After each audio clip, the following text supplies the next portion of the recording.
Ladies and gentlemen, boys and girls, and co-parents of all ages, this podcast is for you. Introducing in the center ring, the Amicable divorce expert, Judith Weigel. Joining us in center ring today, we have attorney Lyle Solomon. Lyle started his career in criminal justice and then morphed into debt consolidation. He is currently with the Oakview Law Group, and that is what he does for them. But what he's going to do for us today in regards to divorce is help straighten out our finances. Maybe not let us get into as much hot water as we can potentially get into when our finances are in flux. And isn't divorce all made up of money? Yes, there are the kids, who of course cost money, but that is what divorce is. It's sorting out the finances, sorting out the money so that everybody can leave independent of each other and deal with their own finances. So I really appreciate that you've joined us today, Lyle. Thank you. Well, thank you, Judith. Joy to be with you. Well, let's start with the settlement agreement. Everything leads up to the settlement agreement. And one of the things people are really worried about when we write settlement agreements is if there is significant debt. And spouses have kind of swapped who's paying what. Now they're getting divorced. And in the debt section of the settlement agreement, there's quite a lot of language that talks about each spouse paying the debt listed under their names. But unfortunately, Lyle, the credit card companies don't know what they're doing for the settlement agreement. So what happens when one spouse, greatest fear of another spouse, what happens when one spouse is approached by a collector to pay the other spouse's debt? Well, let me say what happens, tell you what happens in all practicality. First off, if this is not as amicable as you would like it to be, what I face is if I approach one spouse, say the ex-husband, and he says, oh, it's her debt.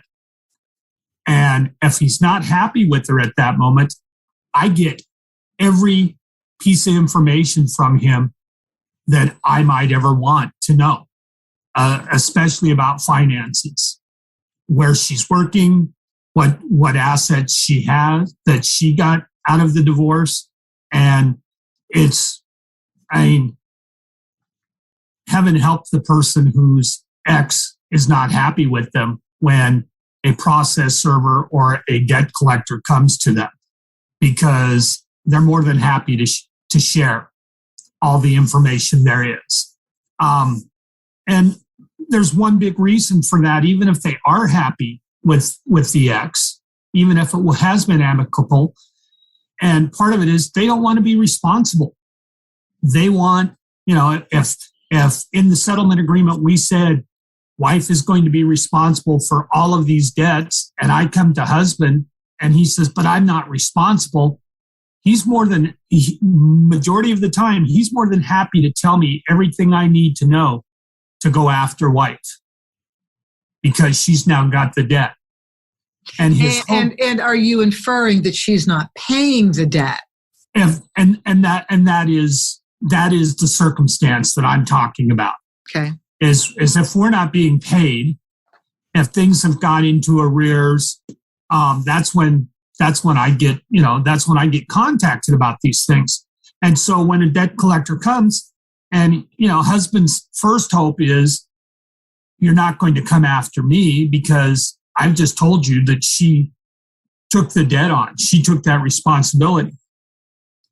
The caveat to that, and the thing that I hope that debt collectors are telling that husband, the thing that I hope they are telling him is, you're still on the hook as far as that credit card company is concerned, until we actually see a marital settlement agreement with a court order that specifies these debts are now solely the responsibility of one party or the other. Okay, well, that's where I was going with this, because in the settlement agreements, debt is assigned to each individual. So if when you go to see the husband about the wife's debt and he pulls out the marital settlement agreement and the judge has already signed it, what does that do then to you as a debt collector? Well, unfortunately it does not stop the debt collector from trying to go forward. It usually ends up that the debt collector will continue to try collecting from both parties, despite that assignment, because we're talking as the debt collector is looking strictly at contract law. They're not looking at family law. They're looking at contract law, and because your credit card agreement is a contract. And that contract usually has a non-assignment clause in it, which says, this is a joint debt and it cannot be assigned without the agreement of the creditor. Okay, so wait a minute. A couple is married and the wife takes out a credit card in her own name. Right. Owes money on it. And right. She takes that debt with her. Then nobody can go after the husband, right? If it's just her name on that debt. Or am I wrong? Judgment collection law says that if they were husband and wife during the time that the debt was incurred, he may be added to the judgment. At the time that he may be, and that's a motion that the creditor has to make to a civil judge, and has to give notice to the couple, and they may, if they come in and they say this was entirely hers, yes, it was incurred during marriage, but his name was never on the account. I can see judges saying, "You're right, it stays with her alone," but that's a case-by-case thing. And I've seen judges simply say, you were married during the time of it. We're a community property state. It goes to both of you. The judge, we can add the spouse to the judgment once a judgment is received. Are you talking about a judgment from the collection company?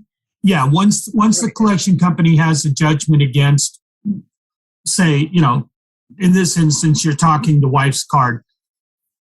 If the collection company gets a judgment against wife and then finds out that they were married during the time of the existence of that card, they can make a motion to add the husband.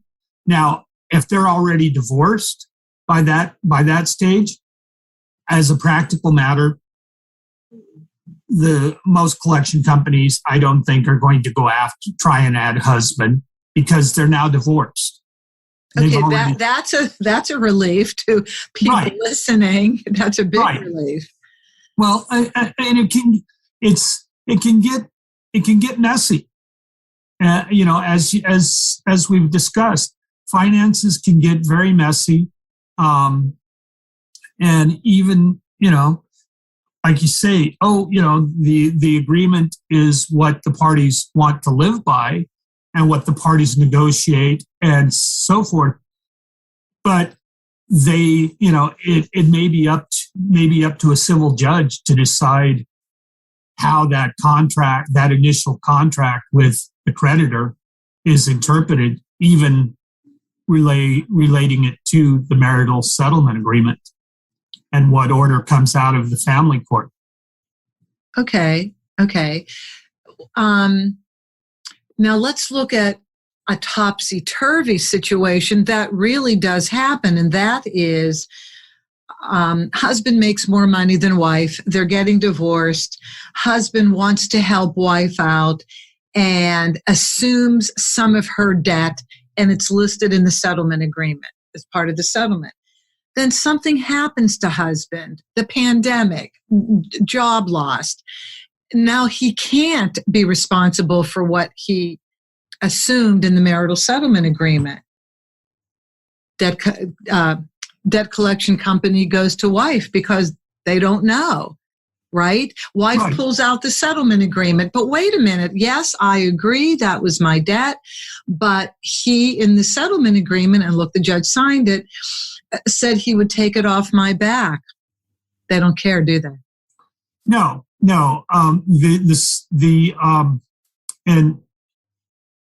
I see this all the time, that the collection agency or the original creditor, whichever it is trying to enforce that, is going to fall back to the original contract.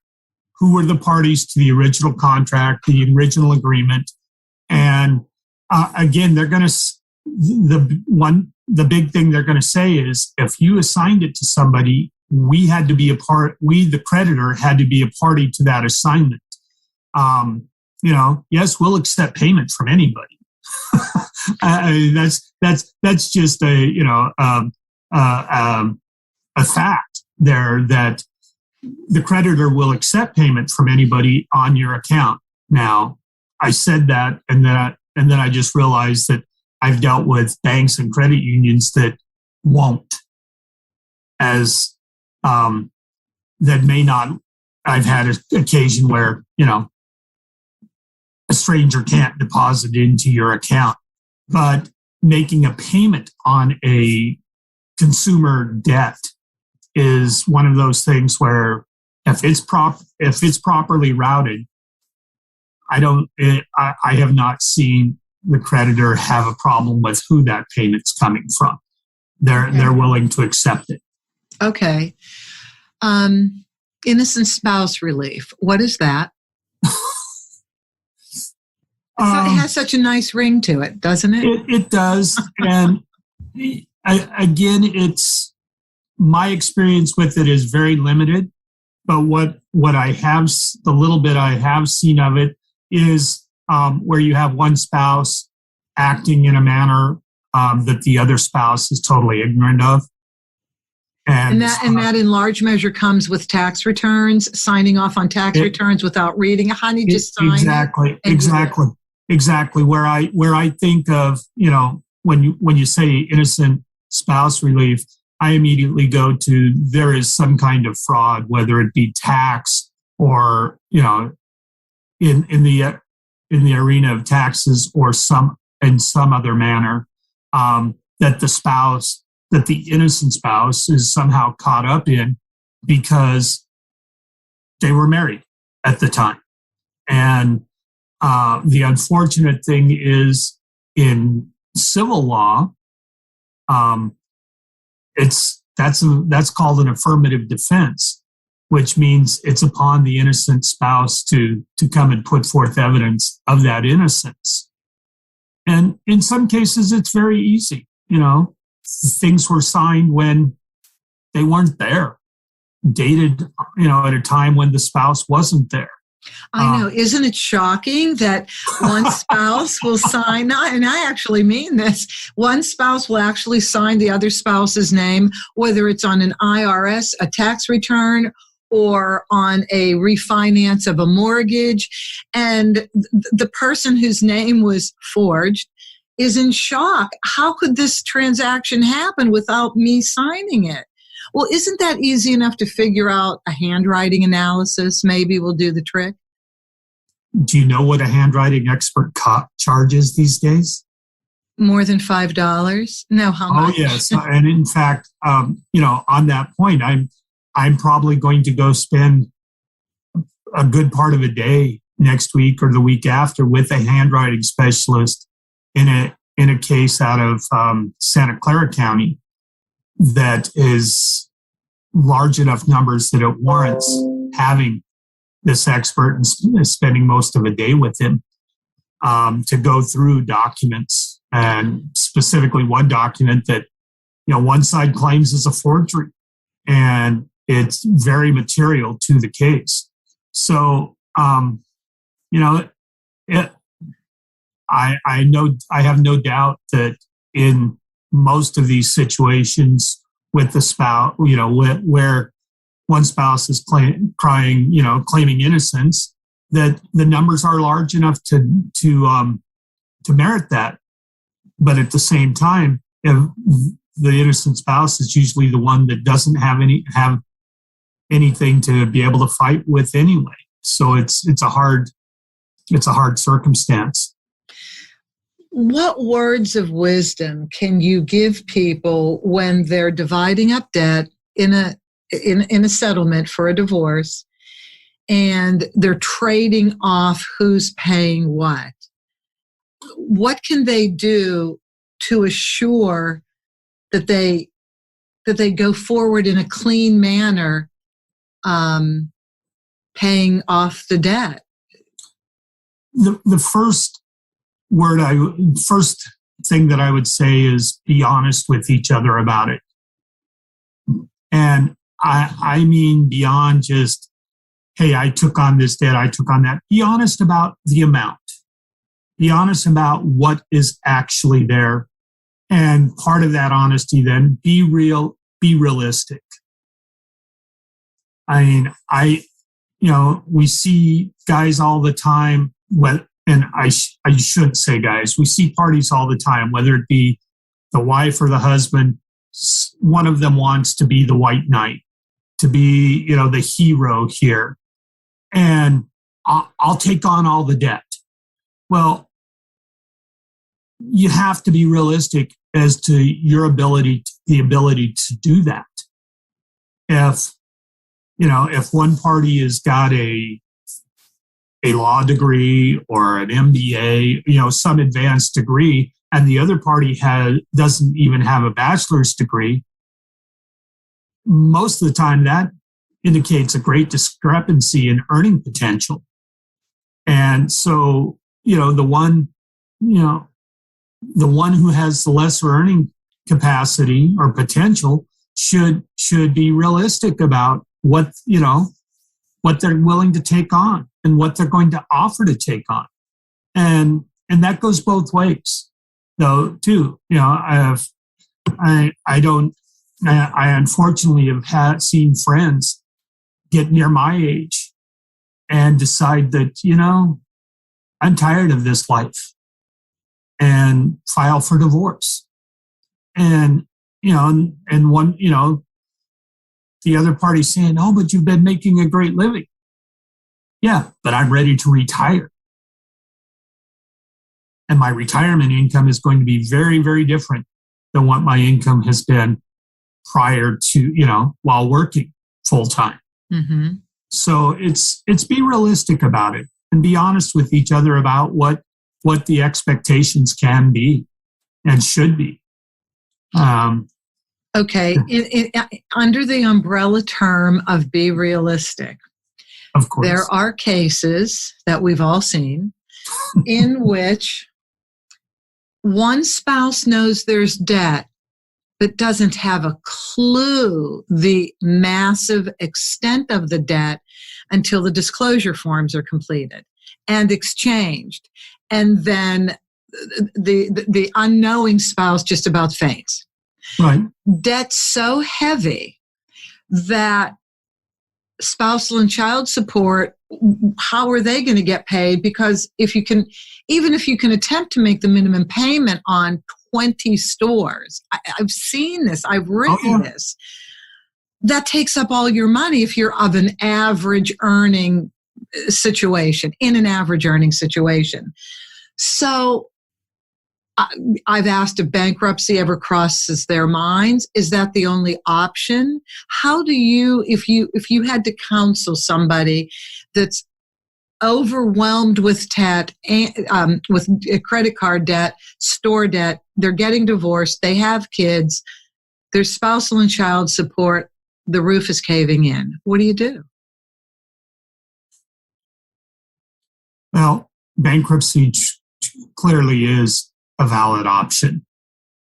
The other part of it, though, is that there are companies out there, such as Oakview Law Group, that will, for a percentage of money saved, go and work with you and work with these individuals and approach the creditors and try and work out either a smaller payment plan or negotiate a payoff at a lower amount. Okay.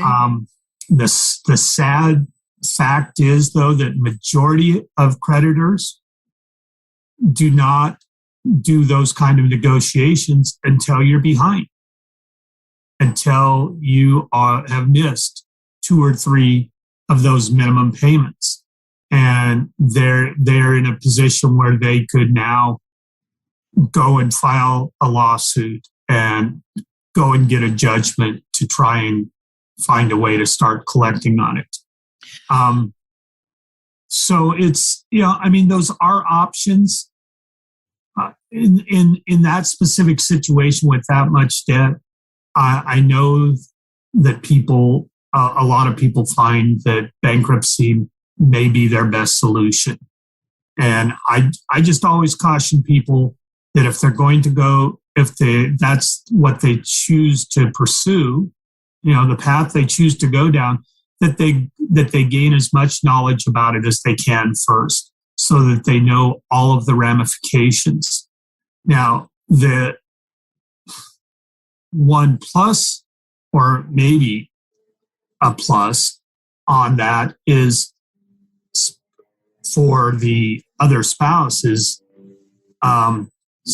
bankruptcy does not discharge spousal support or child support obligations. Right. And I know you're not a divorce attorney, but you must have, hopefully you've seen this in your work, and that is, there are these kids. I mean, in California, child support trumps spousal support. The kids have to be taken care of first. Hopefully, the spouse receiving spousal support can get a job. But be that as it may, when child support is considered, all those debts, and this is something very important for people to know, all those debts are not considered and factored into the calculations, at least in California, for child support. So you now have a child support number based on what you earn and a couple other deductibles. And then you have this massive debt that even if you paid minimum, it eats up more than you even earn. What happens then? Well,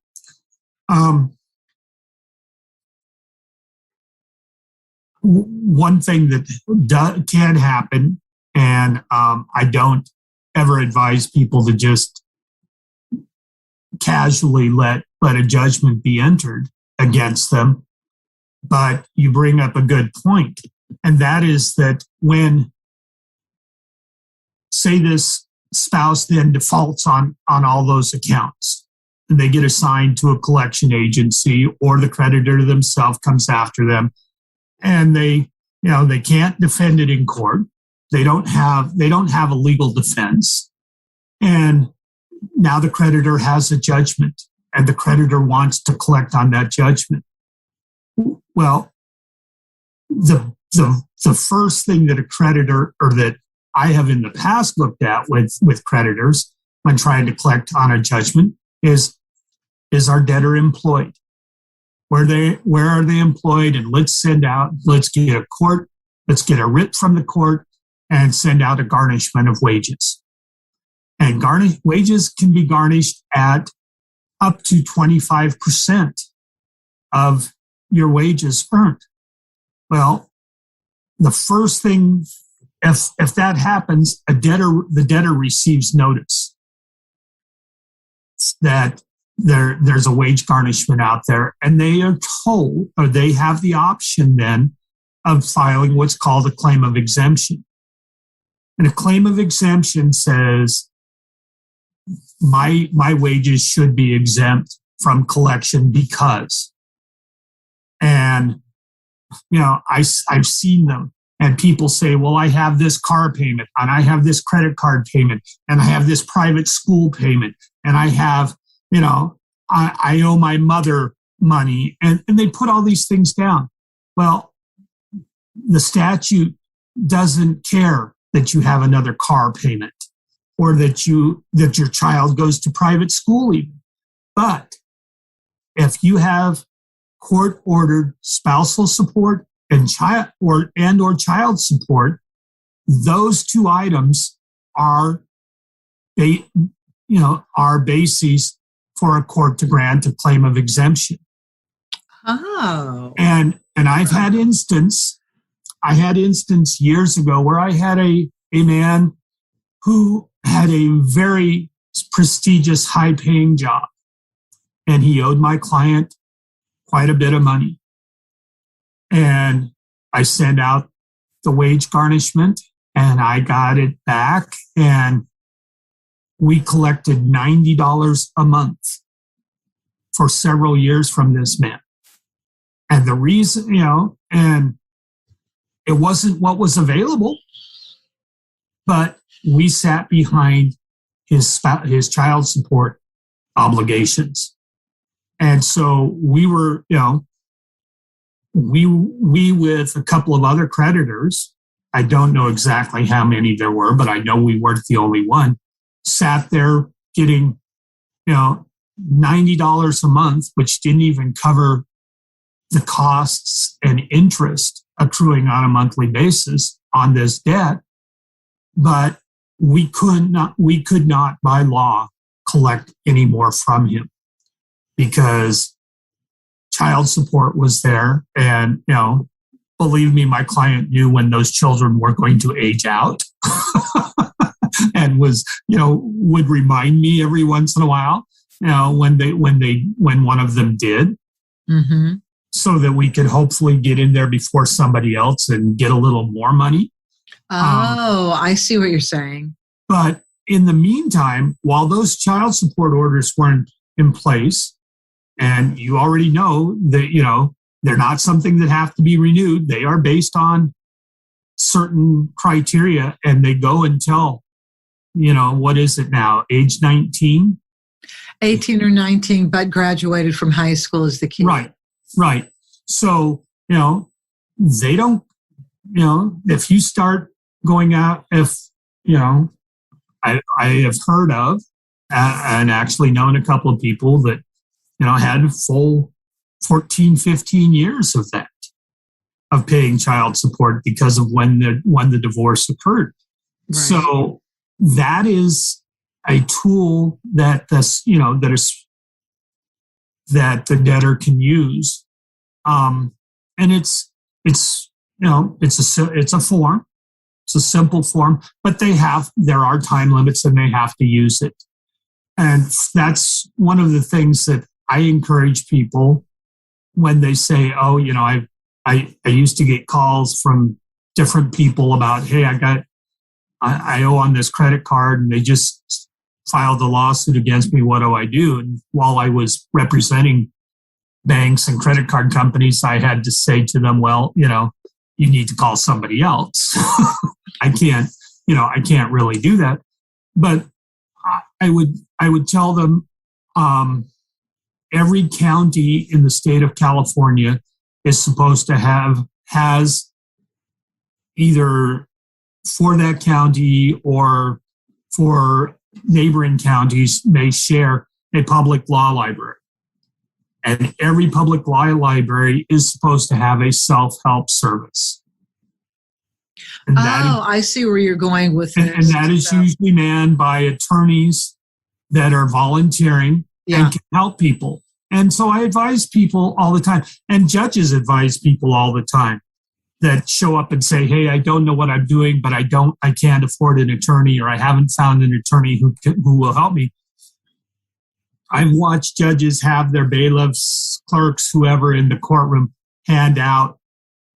grab from the stack, hand out the paper, the information on where legal self-help is available at either in the courthouse or at the public law library. That's really good. I like that. And while the attorneys volunteering there may not have specific expertise in the area of either family law or consumer debt, they do have, they have some knowledge of it. And if they're in the law library, the librarian they can figure out how to look things up, right? Oh, yeah. Well, and the law librarian is an excellent resource for that. I've dealt with law librarians in my area, some that I just cherish as a resource because they knew, they didn't always know the answer to the question, but they knew where to find the answer and how to point, me or whoever else was asking the question in the right direction and get them to a place where they could help themselves. This is excellent information for people. Now, clarify for me, please. Uh-oh. Is there still debtor's prison? No. That's the short answer. There is no debtor's prison. Okay. Now, I've had people feel like they were in prison when their wages were getting garnished, when they weren't. I had a woman show up at a hearing years ago wanting to have her wages exempted from collection. And her reasoning was she had 2 new cars that she was paying for. Also, and, the judge just, and my argument was my judgment predated those new cars.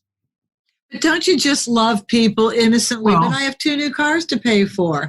Although I'm in massive debt, I have 2 new cars to pay for. Well, the reason I remember this is because the judge leaned over the bench and looked at this woman and said, I suggest you go find a second job. And, the lady was mortified that she wasn't going to get some kind of relief. And the judge just said, the judgment was Mr. Solomon's correct. I can see the paperwork here. The judgment predates your new cars, and it's a legal obligation. And I have no statutory authority to relieve you of it. So maybe you need to go find a second job. I love that, Lyle. That's precious. I want to talk about bankruptcy a second. People do really amaze me. The innocence with which they say things that kind of make no sense, but they believe it and it's important and they say it. And I just have to smile sometimes. That's a good story. But I want to talk about bankruptcy a second because I want to make sure people are clear about this as an option. First of all, it is my view, and you can tell me what your experience is, bankruptcy is a really big decision. It's emotional. It carries shame with it. Sometimes religiously, people are not allowed to do that because in some religions, financial malfeasance is a sin. You have to be clean in the way you approach life and be responsible with how you earn money and spend money and raise a family. But for personal bankruptcy, what is that? 7, 1, 3, all these numbers are attached to bankruptcy. What is this bankruptcy for personal? Okay, for an individual or a couple, the 2 options are either a Chapter 7 or a Chapter 13. Okay. Those are 2 very different animals. A Chapter 7 ultimately results in a discharge of a portion, if not all, of the debt brought into the bankruptcy, if the individuals qualify. A 13 is a reorganization plan. And it does not result in discharge. It is actually telling the bank or the court telling the creditors that they will accept so much a month for a period of time. The maximum time, at least last time I checked, for a Chapter 13 plan was 5 years. So that means for 5 years in Chapter 13, individuals are paying a bankruptcy trustee, paying money to them And that trustee is then making the payments for the individual to creditors as approved by the court in the proposed repayment plan. And the thing that I might note about that is there are items that may be left out of a Chapter 13 plan. The biggest item, the most common, is a mortgage, and is that a person filing Chapter 13 bankruptcy says, I don't want to include the mortgage. I can afford to pay the mortgage as it sits if these other debts are all reorganized and given smaller payments. That is all subject, though, to approval by the bankruptcy judge. And like I say, this is very different from a 7, because a Chapter 7, an individual walks in and says, I have more debt than I have assets. The trustee takes a look at what the person has, and the most common finding is called no assets. And when a bankruptcy trustee makes the finding of no assets, then it results in a discharge of all of the debts listed in the bankruptcy. Is that what you meant by if they qualify for a 7, no Yes. assets? Is that one of the qualifications? Well, even if they have assets, they can still qualify for a 7, but it's not as cut and dry. In bankruptcy, when an individual files a Chapter 7, there are exemptions, items that they get to keep regardless. There's an exemption of so much on a house. So up to a certain amount of any house is still exempted. So if your house is underwater, but you want to keep it, that's not going to be seen as an asset. An asset has to be something that actually has value to it. And I've sat through numerous trustees hearings in going through assets with individuals as to what they have and don't have, and so that the trustee can make a determination of whether they're assets or not. And 90 to 95% of them that I've seen with individuals have resulted in a finding of no assets, meaning that there is nothing of value beyond the exemption values that are allowed by bankruptcy law. The one of the exceptions I saw to that was a man, and he actually happened to be an attorney who showed up filing bankruptcy, and the trustee had him up there the longest I've ever seen one of those hearings go, I think, because he started going through the assets that he had listed, and here's this original painting. Are you sure that your valuation here is correct, sir? Well, yeah, I did. When I got it, it was only worth this. Well, sir, I've done a little research. These bankruptcy trustees are charged with doing research on assets. They're little financial detectives. Oh yeah, and and the man had half a dozen paintings that he had listed at practically no value that were quite valuable.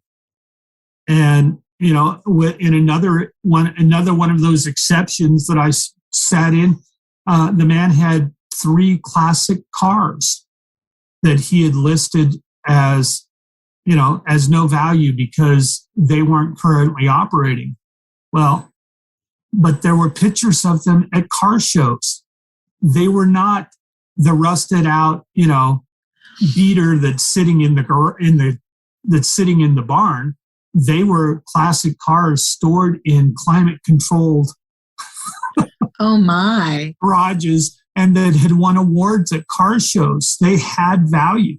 And so that's always a caveat. to individuals thinking about bankruptcy. Be honest about it, because you're going to get caught, right? Well, it's easy to get caught. Let's say it that way. Caught, and it's easier today than it ever has been because of digital and the way the research, and social, etc. And something for people to consider when talking about bankruptcy. Also, I read an article not too long ago where somebody was saying, "Well, I'll just transfer everything into my mother's name or whatever." And in fact, I had a good friend approach me about that years ago, and he thought he was facing a situation where he was going to be attacked financially, and he thought bankruptcy, might be a good idea.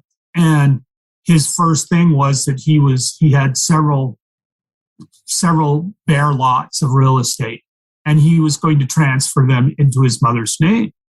And I had to remind him that bankruptcy court has a minimum of a 6-month look back. And what that means is from the date of your filing bankruptcy, the court can and will look back 6 months in time to see what kind of transfers, sales, exchanges, or any other type of transaction that you've had involving assets. If 5 months before you file bankruptcy, you transferred all of your real property into your mother's name, they're going to look back and find that. And the bankruptcy court is then going to call that a sham transfer and credit those or judge those assets to be attributable to that individual. The other problem with that for an individual is, as they say in bankruptcy, as they warn us in bankruptcy court when I got in, they have big signs. Fraud in a bankruptcy filing is a federal crime and is investigated by the FBI. That's what I was going to ask you. Even though you said there's no debtor's prison, there's still prison, isn't there? If you lie in a bankruptcy hearing in your paperwork? You can be charged with perjury. You can be charged with fraud. You can be charged with other federal crimes if you're not completely honest in your filings in a bankruptcy filing. Okay. And I personally don't know of anybody who's gone to federal prison over it. I don't deal a lot with bankruptcy, but I do know quite a few people and know of quite a few people who have ended up in federal prison for lying on on taxes and other things like that. Right. So it's not something to be taken lightly, and people do get charged. People do get charged. The biggest thing, the biggest penalty for an individual caught lying on or maybe one of the biggest penalty for an individual caught lying on their bankruptcy is their bankruptcy then gets dismissed. And they don't. Oh, and there's no way out. Now you're truly on the hook. You don't get discharged. And if it's found to be grievous enough, there may be a finding that you can't file a bankruptcy again without a bankruptcy judge reviewing it first and allowing the filing. I see. I've seen that happen to individuals where they've, Okay. For the regular citizen who's overwhelmed with debt and feels that bankruptcy is the only way out, do they have to hire a bankruptcy attorney? I know it's always best to hire an attorney when you're dealing with big things, but what if they don't have money? How does a bankruptcy attorney work with somebody who needs to file bankruptcy? I have heard bankruptcy attorneys say, don't don't worry where the money's coming from. You're going to stop paying your bills so you can pay me. And I've never agreed with that. What I would advise somebody is either find an attorney that will allow you to make payments, reasonable payments, and bankruptcy court must approve those payments. Part of a bankruptcy filing asks, are you represented by an attorney, and how much are they charging you? At least in East, up here in Sacramento, the bankruptcy court asks that question. I haven't dealt in other bankruptcy courts, but I assume it's the same question. The other option is your public law library. I'll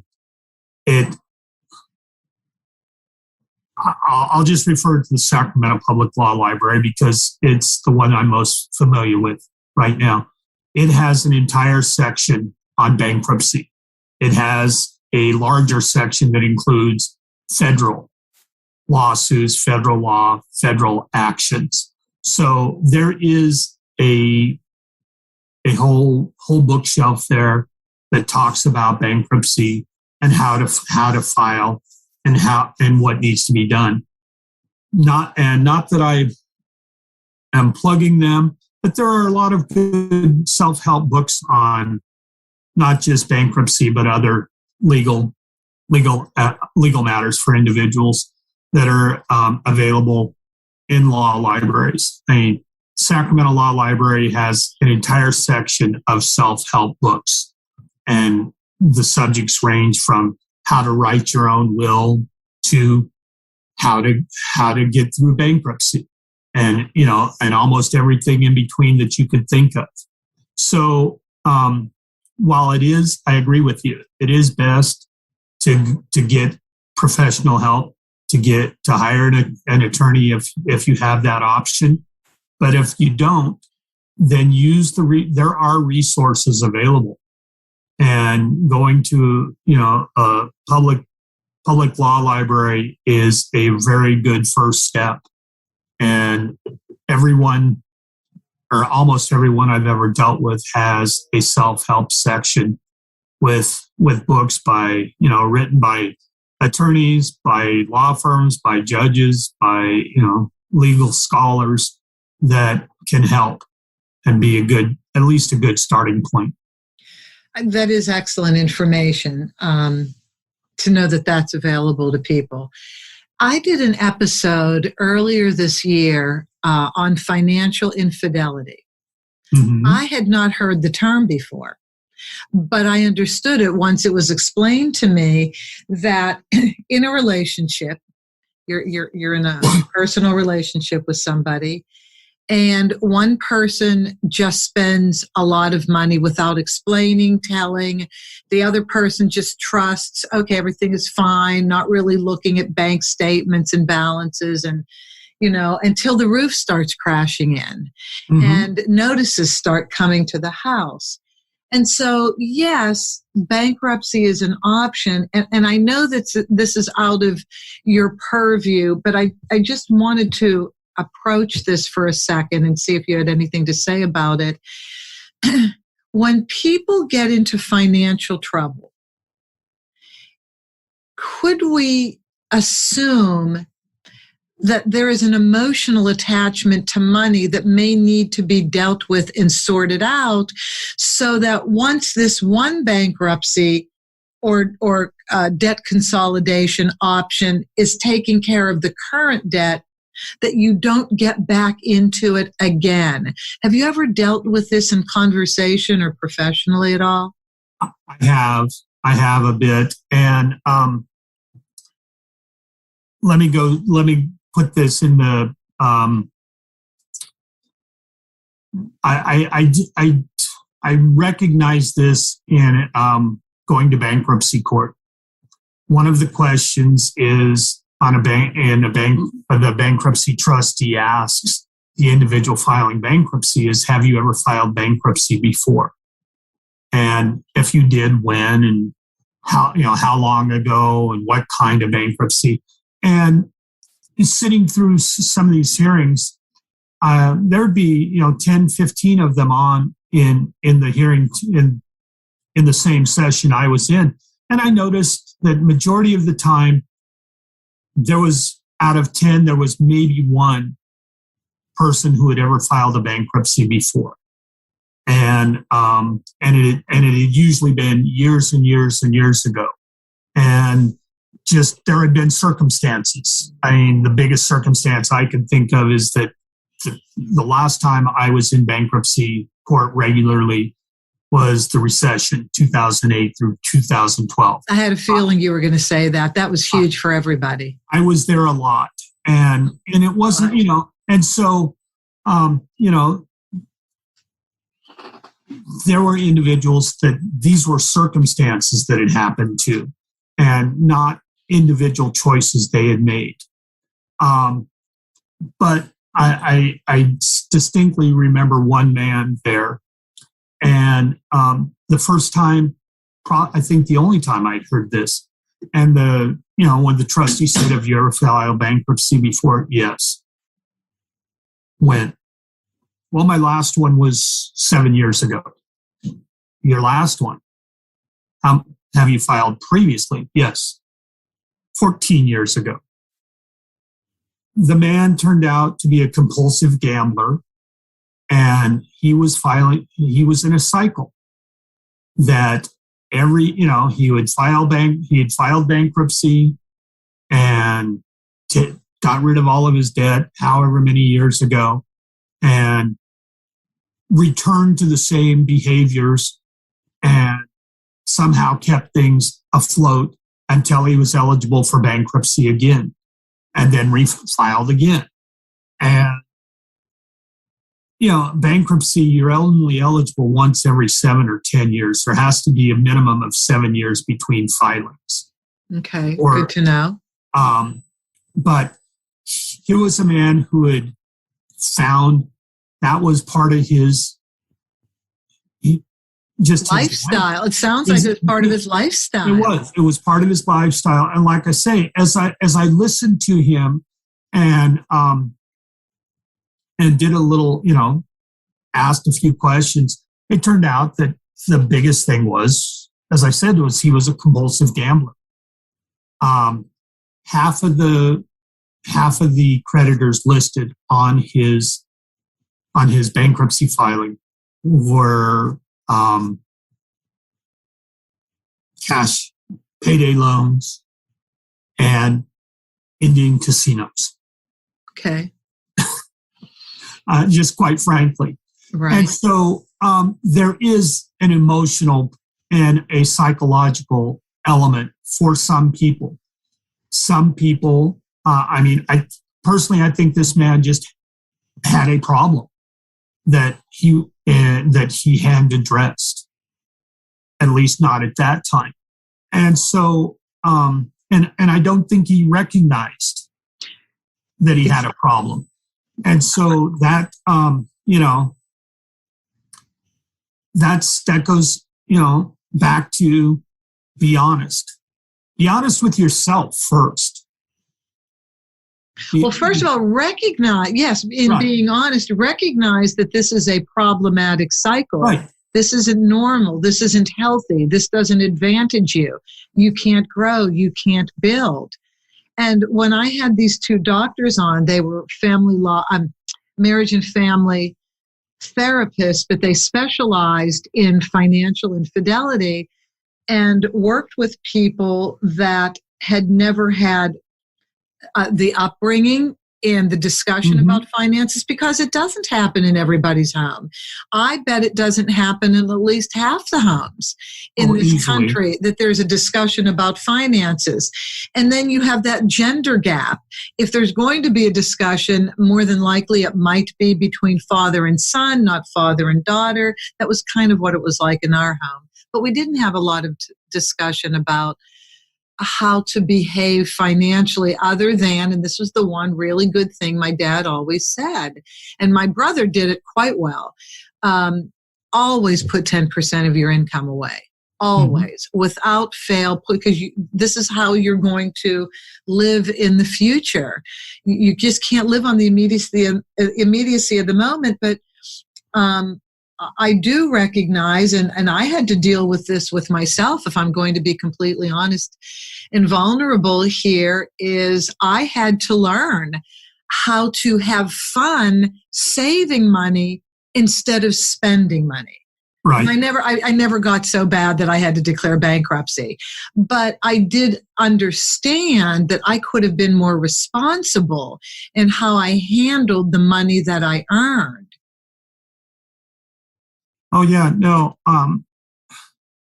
Retail therapy is it's not really therapy, right? Not really, long-term therapy. No. Well, I have a friend who loves to shop, but then also loves to return. And that was my mother. She loved doing that.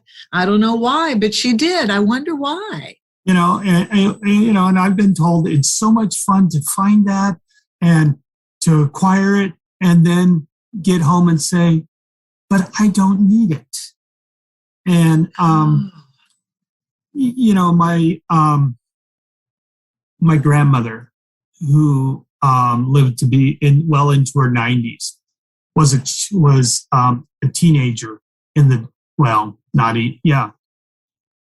was a teenager in the Depression. Right. No, I think you're right. My mom just died last year. She was 97 and she was a teenager in the Depression.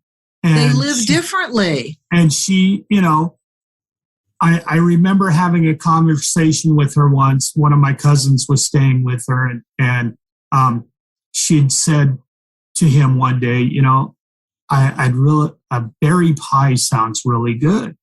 And he says, well, yeah, as he grabbed the keys, he says, I'll run get you one from the store. And she told him, she says, I said it sounded good. I don't need it. It's not a need. So put your keys away.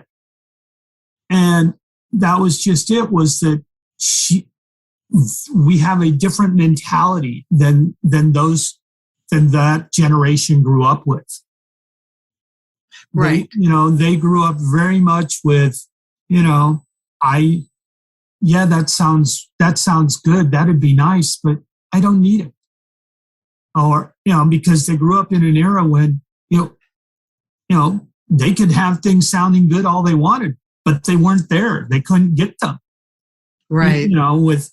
Unless you had a berry patch and you can make it yourself. And quite often they did. My aunt had the best garden ever with the best tasting fruits and vegetables. My grandmother for years lived in a house where she had a very nice berry patch out front, and I loved when I would go by and she had made a fresh berry pie. Yeah. But at the time that my cousin was living with her, she lived in another house without that berry patch. And she said, it'd be nice, but I don't need it. And, she had learned that from, a very young age, that you can want things, you can think things are nice, but if you don't need them, it goes back to, my other grandmother talked about cardboard in her shoes or newspapers in the soles of her shoes because they weren't worn out. There was a way to be able to make them usable. They were still salvageable. Exactly. And Lyle, as we're coming to the end of this hour, if you can find, and if not, that's okay too, but can you kind of give people an idea of how they should break down and portion out what they make each month percentage-wise so they don't get in financial trouble? Sure. I'm going to go with your father's. The first thing is pay yourself a minimum of 10% of what you earn should go into savings for the future. We used to be told, and I know it doesn't go very far with a lot of individuals I've talked with lately, but when I was coming up, I was told 25 to 30% should be the maximum of my income that I'm paying on housing. If you're paying more than 30, I was always told if I was paying more than 30%, then I either needed to change my housing or I needed to find more income. And then, so if you're paying 10% into savings and up to 30% for housing, that means you still have 60% of your net income to live on. And I would venture that for most of us, our utilities are at least another 10% of our net. So now we're down to 50% of what we have. And that 50% we need to be able to budget that to say, I've got to eat. Doesn't mean I have to eat steak. I don't have to eat steak every night. I can eat ramen every once in a while if necessary. And I hesitate to put a number on what people should or a percentage on what people should use for meals, because it varies per person. But I will put a number out there, and that is, I would suggest that your entertainment should be no more than 10% of your net, and you should look at keeping your debt, whether it's minimum payments or debt payoff, down to no more than 20% of that net. Okay, that sounds good. So by that point, you may have, if you can do that, if you can have the self-discipline to do that, you may have another 10 or 15% at the end of the month that you can add to that original 10% you set aside. And that actually sounds like fun. For the first time ever, it actually really sounds like fun. Well, let me just... Because it's freedom, it's security. It's you can sleep well at night. I have heard one financial expert say, you shouldn't buy something until you have 6 months of income in your savings account. And she was talking about buying a new car, or buying, taking a vacation, or doing some of these things. That her philosophy was that you should have 6 months of income put away before, in addition to that 10% a month of your net, before you start making big purchases. Mm-hmm. And I have a young friend who I kind of laugh at her because she and her husband have never bought a new car. They drive nice. They drive used cars, and he loves to work on them, and he does majority of the work on them. But they've also never had a car payment. Isn't that phenomenal? In 10 years, they've never had a car payment, and she's now a stay-at-home mom with 3 little girls. But she has a 401k that is growing every year. Yeah, that will support her, something if for the rest disaster of happens. And by the way, I had a client who I divorced, and she was saying that she's never in her life paid 1 penny of interest on anything. She never bought anything that she couldn't pay off at the end of the month. And that, to me, was one of the most amazing things I'd ever heard. Lyle, we have to go now. We have come to the end of the hour, and I really appreciate it. Went fast. It went really fast. We covered so much, and I'm sure this has been helpful to the listeners. If, in fact, people need help with debt consolidation, would they call you, or do you work for the creditors?